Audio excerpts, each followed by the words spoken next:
Hello everyone, welcome to Sanmarga classes. ಮೇಲ್ಮೈ ವಿಸ್ತೀರ್ಣಗಳು ಮತ್ತು ಘನಫಲಗಳು ಅಧ್ಯಾಯದ 12ನೇ ಪ್ರಶ್ನೆಯನ್ನ ಗಮನಿಸಿ. ತ್ರಿಜ್ಯ 7 ಸೆಂಟಿಮೀಟರ್ ಆಗಿರುವ ಒಂದು ಗೋಳದ ಮೇಲ್ಮೈ ವಿಸ್ತೀರ್ಣ ಆಯ್ಕೆ ಎ 154 ಸೆಂಟಿಮೀಟರ್ ಸ್ಕ್ವೇರ್, ಆಯ್ಕೆ ಬಿ 308 ಸೆಂಟಿಮೀಟರ್ ಸ್ಕ್ವೇರ್, ಆಯ್ಕೆ ಸಿ 616 ಸೆಂಟಿಮೀಟರ್ ಸ್ಕ್ವೇರ್, ಆಯ್ಕೆ D 1232 centimetre square. Okay, so ಇಲ್ಲಿ ಗೋಳದ ಮೇಲ್ಮೈ ವಿಸ್ತೀರ್ಣವನ್ನ ಫೈಂಡ್ ಔಟ್ ಮಾಡಬೇಕು. ಹಾಗಾದ್ರೆ ಗೋಳದ ಮೇಲ್ಮೈ ವಿಸ್ತೀರ್ಣದ ಸೂತ್ರ ಏನ್ ಹೇಳಿ? 4πr². ಸೊ ಇಲ್ಲಿ ಆರ್ ಅಂದ್ರೆ ತ್ರಿಜ್ಯ ಆಗತ್ತೆ, ಪೈ ಈಸ್ ಈಕ್ವಲ್ ಟು ಏನ್ ಹೇಳಿ 22/7.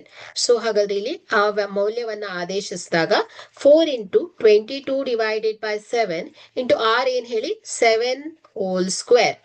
ಓಕೆ, ಸೊ ಇಲ್ಲಿ 7 1s, ಸೊ 7 1 7 ಕ್ಯಾನ್ಸಲ್ ಆಗುತ್ತೆ. So A is equal to 4 × 22 × 7 ಉಳ್ಕೊಳ್ಳುತ್ತೆ. ಸೊ 4 × 22 ಅಂದ್ರೆ 88 × 7. ಸೊ 88 7 616 ಸೆಂಟಿಮೀಟರ್ ಸ್ಕ್ವೇರ್ ಆಗತ್ತೆ. ಸೊ ಇದೇನ್ ಹೇಳಿ 7 ಸೆಂಟಿಮೀಟರ್ ತ್ರಿಜ್ಯವನ್ನ ಹೊಂದಿರುವಂತಹ ಗೋಳದ ಮೇಲ್ಮೈ ವಿಸ್ತೀರ್ಣ ಆಗತ್ತೆ.